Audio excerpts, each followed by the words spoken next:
Welcome to HeartMind-ify. Before we start the show, just a reminder to share, rate, and subscribe to this podcast wherever you're listening to it. And please give us a 5-star rating. It helps us beat the big tech algorithms. I'm John Izzy. Change can be difficult for a lot of us, but when we understand what makes us tick, we develop a better understanding of who we are and begin a journey of discovering our best self. Join me for a free session at johnizzy.com. And I'm Kim Cordy, creator of the Emotion Chef Framework, an emotion management tool.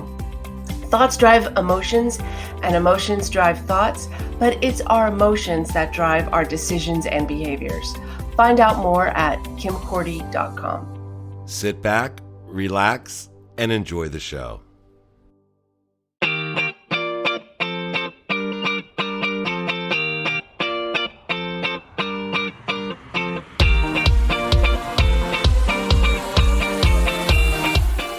Knowing each other personally and socially for the past 10 years, Kim and John have joined forces, bringing years of experience and training, providing a platform for growth and personal development, along with a little humor. John is the heart, Kim is the mind, and together they are HeartMind-ify.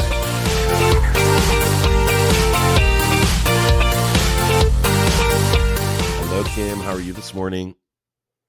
I am good, John. How are you?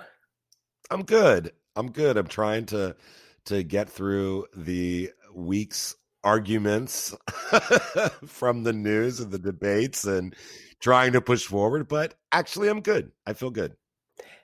Andrew and I went to the coast, as you know, to the Bodega Bay and had the best clam chowder in all of Sonoma County.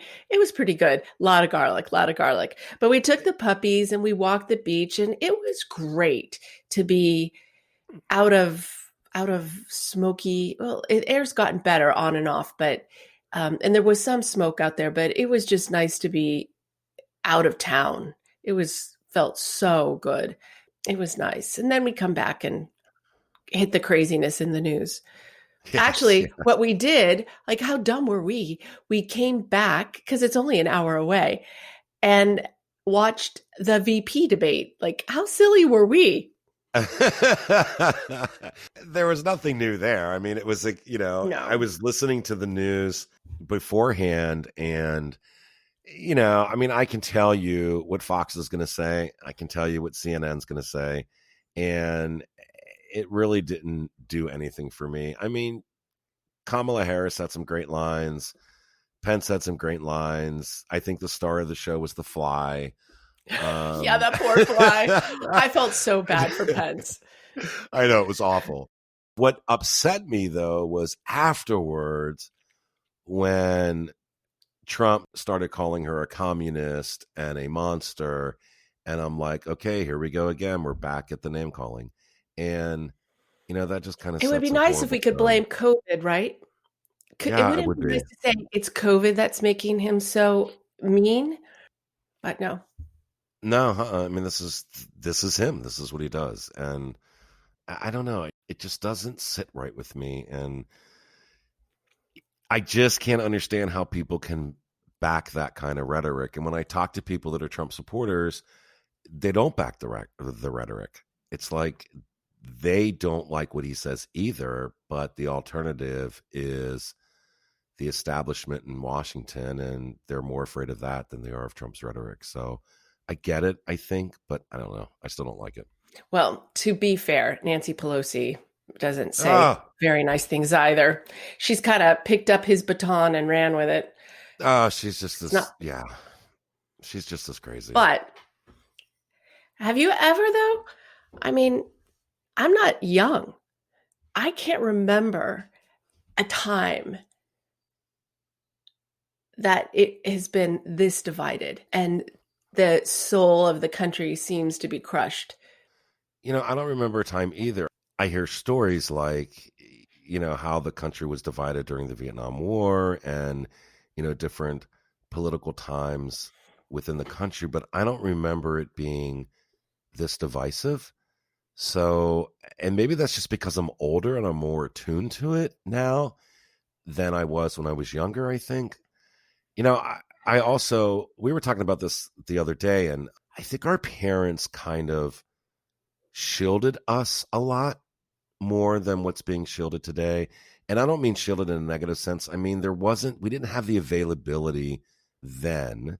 You know, I'm 56 years old, so we didn't have the availability in the 70s that we do today for opinion-based news. There was no social media. There was no CNN. There was no Fox. It was your three networks and Walter Cronkite or Peter Jennings, and they just delivered news. yeah, it was different. It was just It different. was much different. I do remember, because, you know, Berkeley is close by. We Oh, had yeah. Patty Hearst, her Oh, God, I remember kidnapping. that. Yeah. Yeah, yeah. And then and that was close by. So that was very memorable. And then there was the SLA, the Symbionese Liberation Army. I think that was their name. Yeah. And then there was the Black Panther movement. There was all of these little groups, but they seemed to be very public about what they were talking about. And I think there was some violent aspect, but I don't, except for the kidnapping of Patty Hearst, I never heard of anyone trying to kidnap a governor. I Yeah, mean, I know, right? That's crazy. is that not Yeah, stepping things up a bit? just a So bit. it gets me to thinking, because everyone's talked so much about the comparison of the Roman Empire to the American Empire. The whole thing is like, no, nothing can survive forever. Like the American way of life, or America as we know it, as it was founded, cannot continue on forever, and that it's going to follow the path of the Roman Empire. Have you heard that before? You know, I have heard of that before, and the difference that I think when I hear about that is, one, Rome was an empire, and two, America's an idea. It's always been an idea. But Well, it was a democracy, right? yeah, it They was a had democracy. somewhat. I mean, they had their limitless. The emperor stayed there until he was dead, so that's a Yeah, little different. yeah. But they had a senate, and they tried to have a working democracy. I can't say I know everything about the Roman Empire, but I do know that much. Yeah. And there was a lot of similarity in the wealthy, the very wealthy, and the not so wealthy. A lot of Yep. innovation that took place.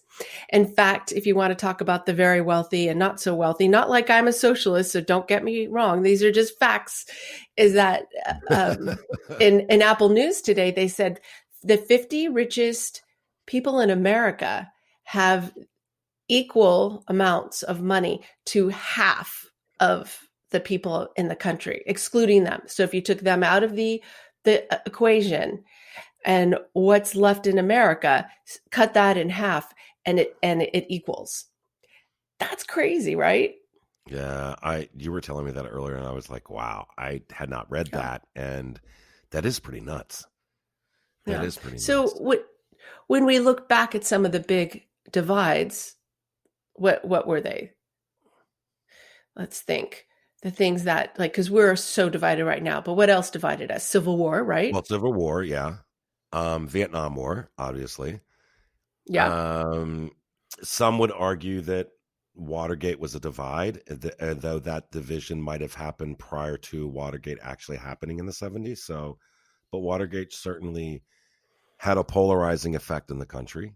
That's a fair statement, right? Because Yeah, the same people who were divided amongst Vietnam were also divided, took the same stance on Watergate, right? right. So that makes sense. And then, of course, civil unrest in the 60s. That was extremely polarizing. And then Martin Luther King and the whole civil rights movement, right? So that had a pretty huge effect. Well, geez, what else? Trump and the current political environment, right? Well, I think this will wasn't go there? down in history.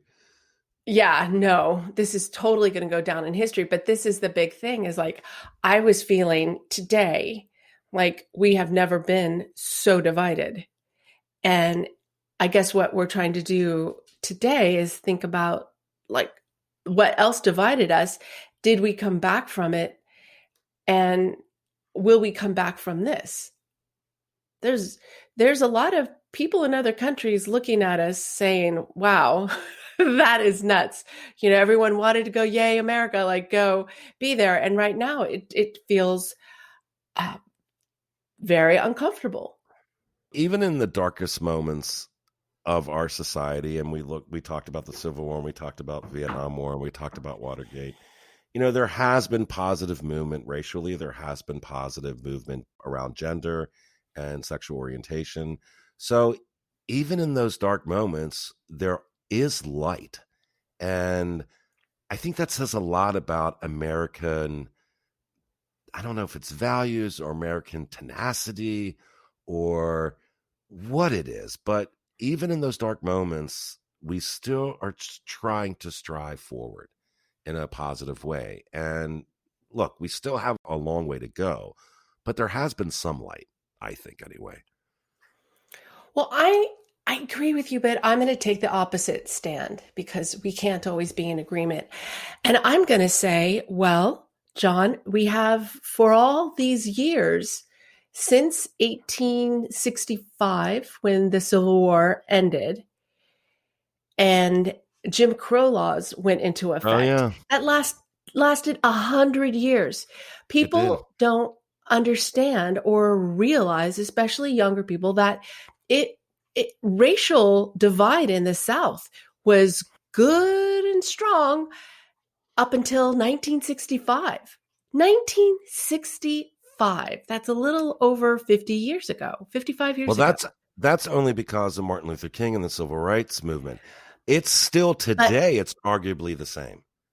You okay, could still so say today that's what I'm getting to is okay, that okay. we have legalized things, but we have not changed people's hearts.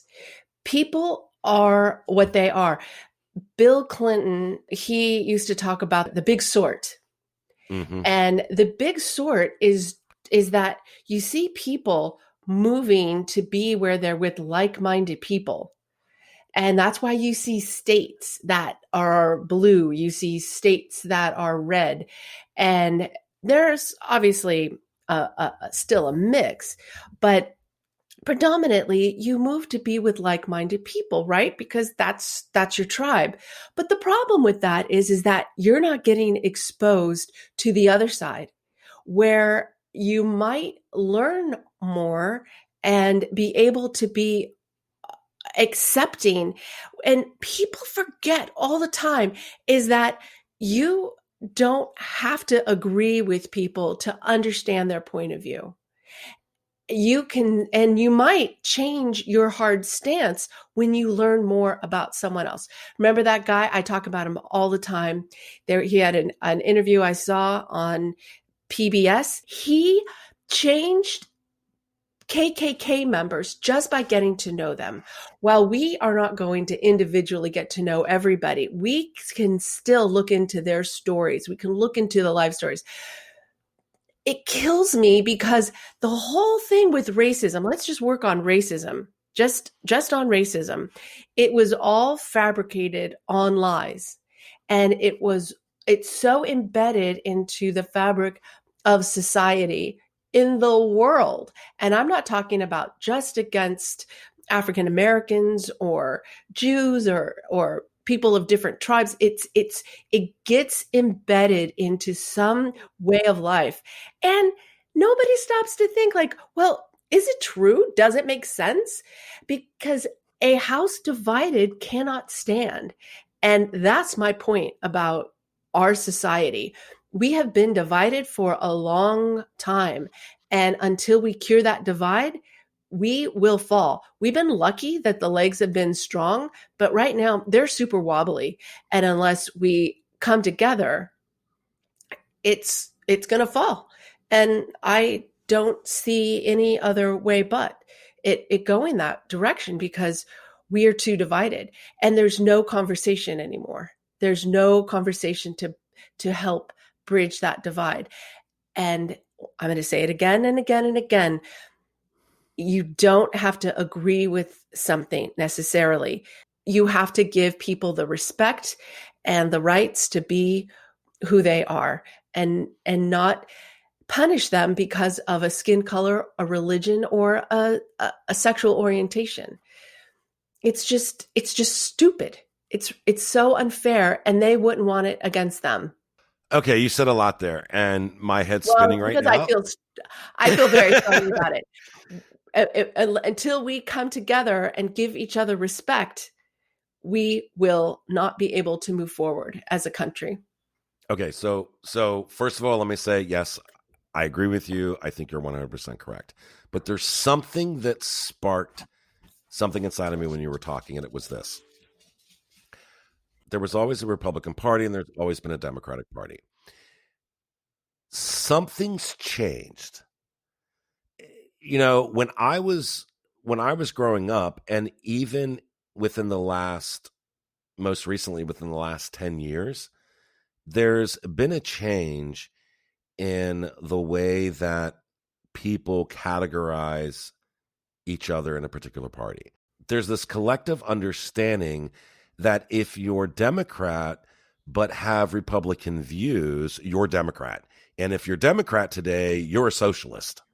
Like there's no, and the same thing with Republican. I mean, if you're Republican and have, you know, some leaning towards some Democratic ideals, then you're criticized for that. And if you look at the way the news is today, the news is you're either Democrat or you're Republican. And if you're Republican, you're a conservative right-wing Republican. And if you're Democrat, you're a socialist. And it's like, where did this come from? Like when did this happen? Because it wasn't always like that, right? So, you know, I don't know if it's happened. I would think it probably started back with Clinton, because that's where you saw like you were saying, that's where you saw the red states and the blue states and people gravitating toward one political party. But, you know, and I think within the last couple of years, I've not been either Democrat or Republican. I've been an independent, and I've been an independent because I agree socially with the Democrats. I agree fiscally with the Republicans. So I'm caught in this middle where I don't have a party. And I think that's what we're seeing. And I think if we think about it for a while, I believe that that's what's going to come out of all of this craziness.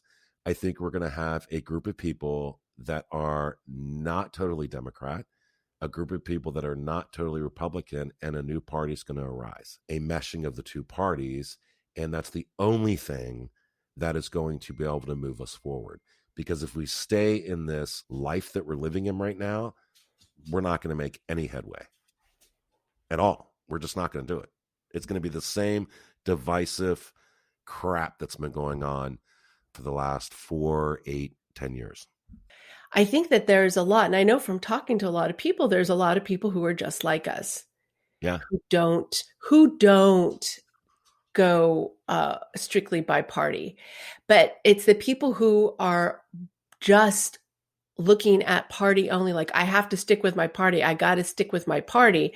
And that's that tribalism, right?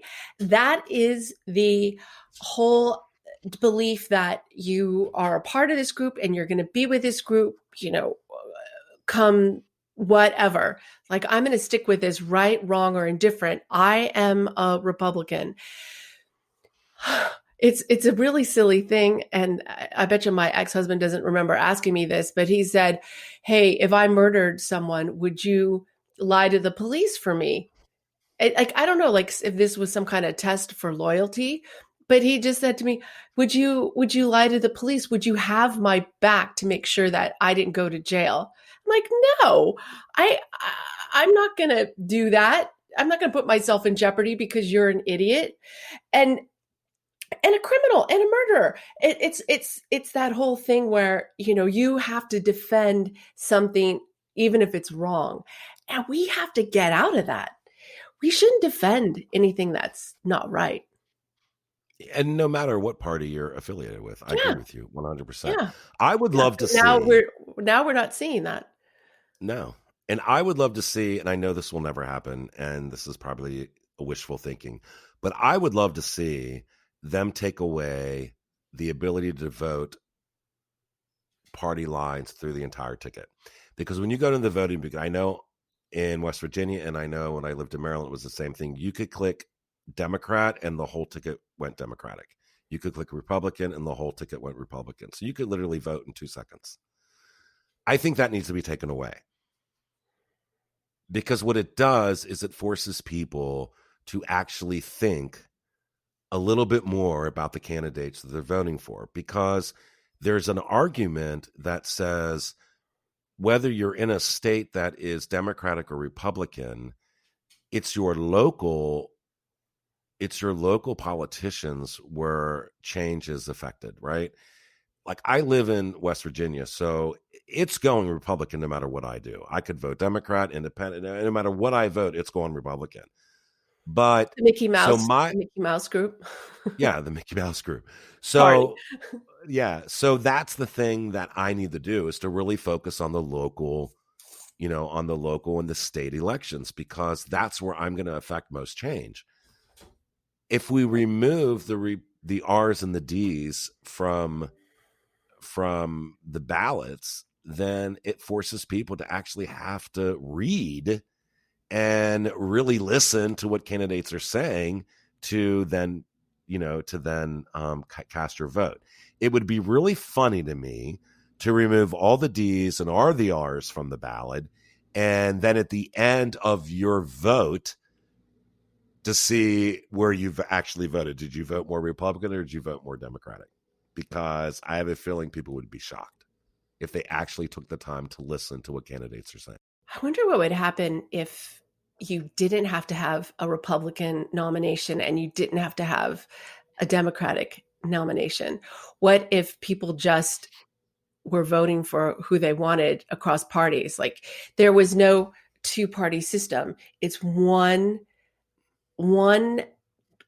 race for president, and it's the top two. And if they're in the same party, fine. If they're not, fine. Like let everybody just have at it all together and see what happens.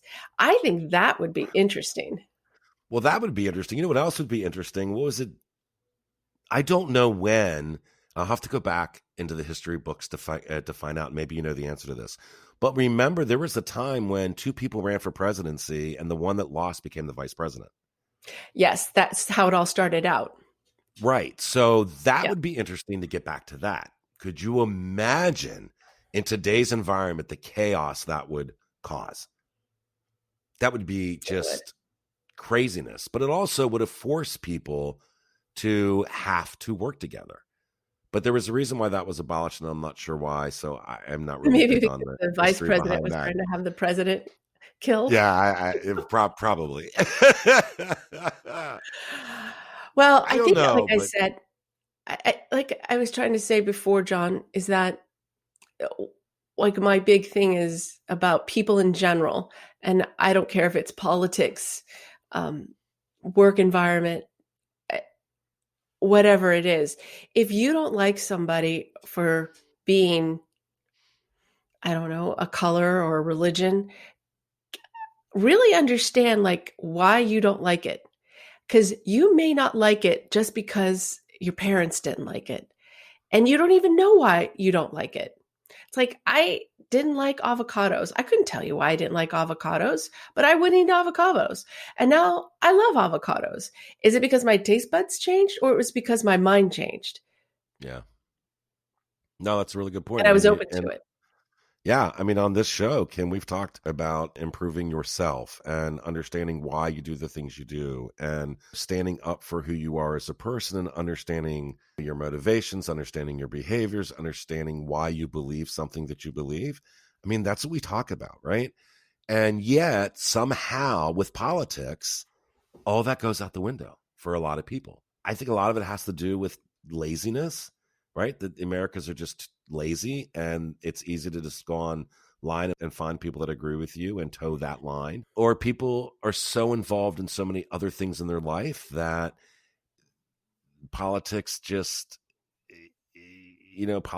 just something that we have to go through, but it's not going to change anybody's mind, and people are going to fight and argue, and that's just what government is. And I think you're right, though. I think we need to come to a self-realization that, wait a minute, my morals, my opinion, who I am as a person is just as valid as who you are. And I'm not going to let you get away with putting me into a category to satisfy your needs. And I am who I am. That is to be respected as much as you are. I think we need to move away from a group mentality and move to a more individual understanding of who we are as people, as individuals, and how my behavior affects other people around me. And right now we don't do that. It's only about what the group thinks. That's a bad place to be in.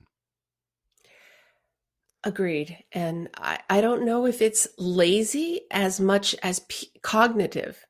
Remember, if we're going to talk about lazy, that's the human brain. The book Thinking Fast and Slow, Daniel Kahneman, he talked about how for efficiency's sake, your brain runs on automatic. And I think it was Freud said we've got 95% of our thoughts are automatically generated. Some would say 99%. So unless we are actively, cognitively making a decision, looking at something to expand change what's in that deep sea of the mind that generates your thoughts, you're not changing what gets generated. This is why I created the emotion chef, right? Right. Because we have concepts in our brain, and I call those concepts recipes. And those recipes are what is used to launch a thought. It's what's used to generate an emotion, because thoughts and emotions are closely tied, but mostly emotions are running our thoughts. So when we have this automatic thought, we think, oh, this is how we are. This is what we think. We've never challenged what's been in our brains. That fact that we've got old family recipes or societal recipes or cultural recipes.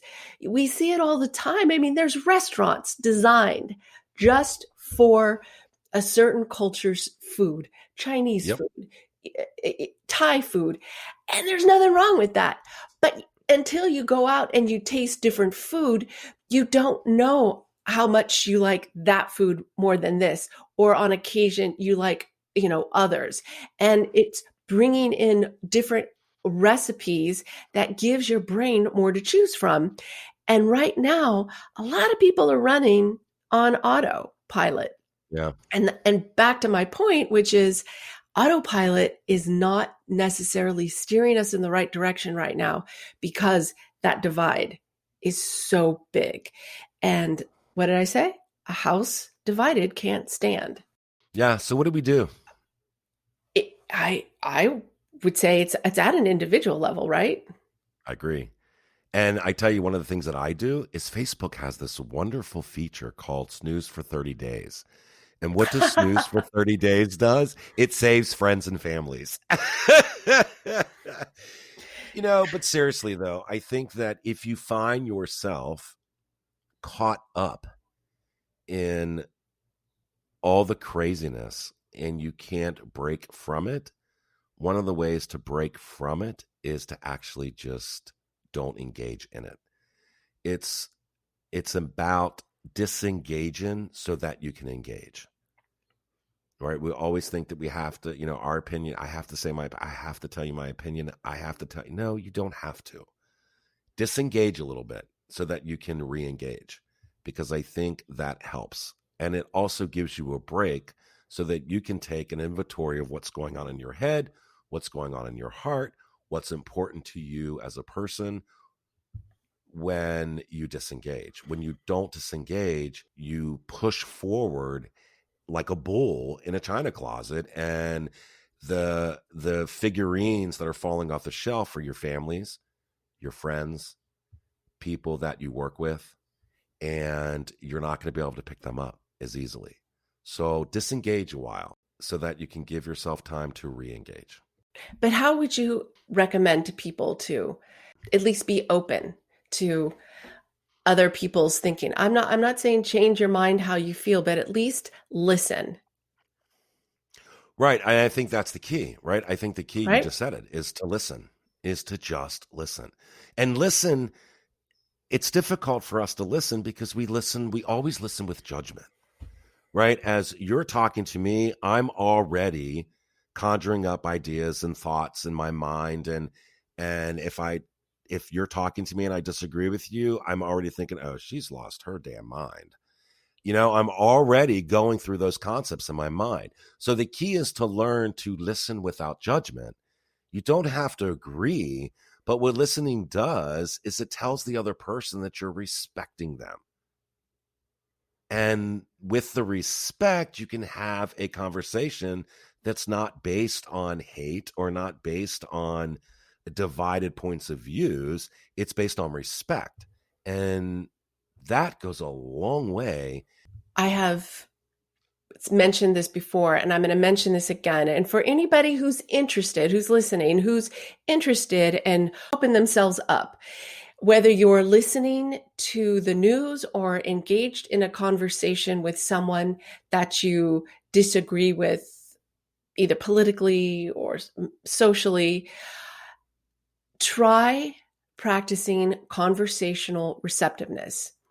Conversational receptiveness is the extent to which parties in disagreement communicate their willingness to engage with each other's views. And in this article, they were talking about how communication gets stunted where people don't agree. So what I did was I came up with this conversational ball. And the idea is you hold something in your hand. I hold an EOS, and you hold on to it while the other person is talking.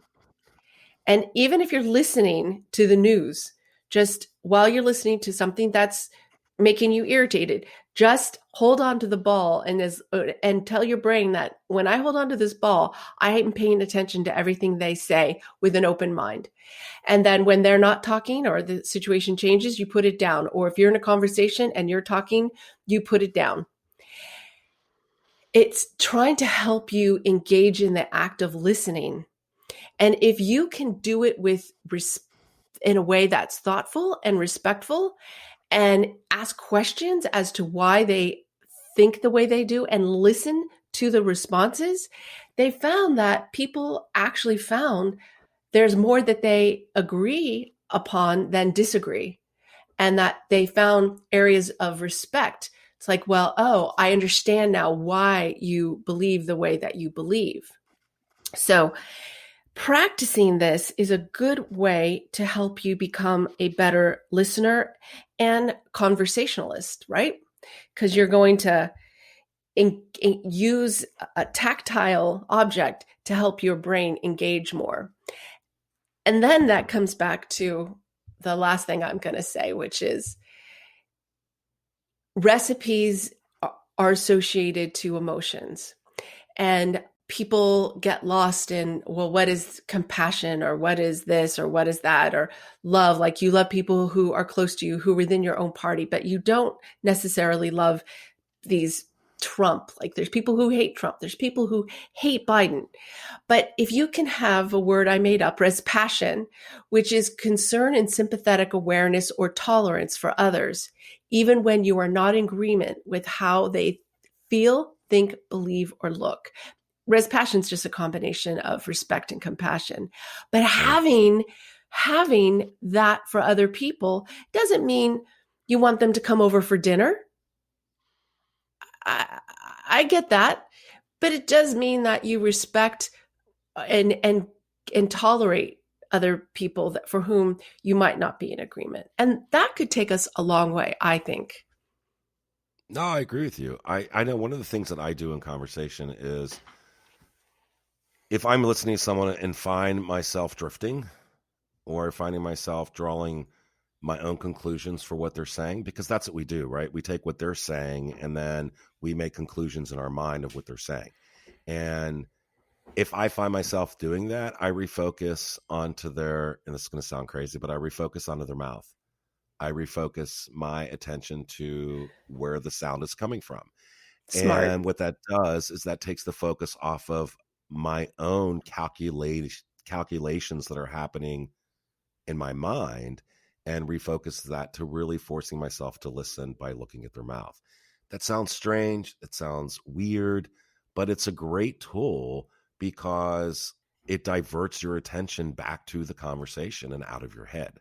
It's tough because there's two camps. There's people that want to put themselves into argumentative conversation just because they love the art of arguing. And these people become hosts on cable news stations, right? And then there's people that just don't want to engage in argumentative conversation. So what do you do if you're one or the other and you're engaging in conversation? Is focus on what the person is saying, like you said. And whether you agree or not, by showing them that you are listening shows respect. One of the things that I hate most of all in a conversation is the word should, because it cancels out the other's opinion and it shows them disrespect. So, avoid saying, well, you should look at things this way or you should look at things this way, because what you're saying is that their way of looking at things are wrong and yours is the right way. So, which puts them on the defensive. So be careful of that. It's not engaging. Yeah. All right, Kim, I think we beat that dead horse. Well, here's to the power of a new party. Amen. I agree. I want to say this just one last time, too. This isn't just a political problem. This is an ideological problem. This is a religious problem. This is a problem that exists in all sorts of situations, that you've got one camp against another camp. It just so happens to be blaring right now in the political arena. Yeah, I agree. I think this is a great way to end the show. So, Kim, have a great rest of your day. You too, John, and have a fabulous weekend. Thank you so much. You too. Thanks, listeners. You guys have a great day.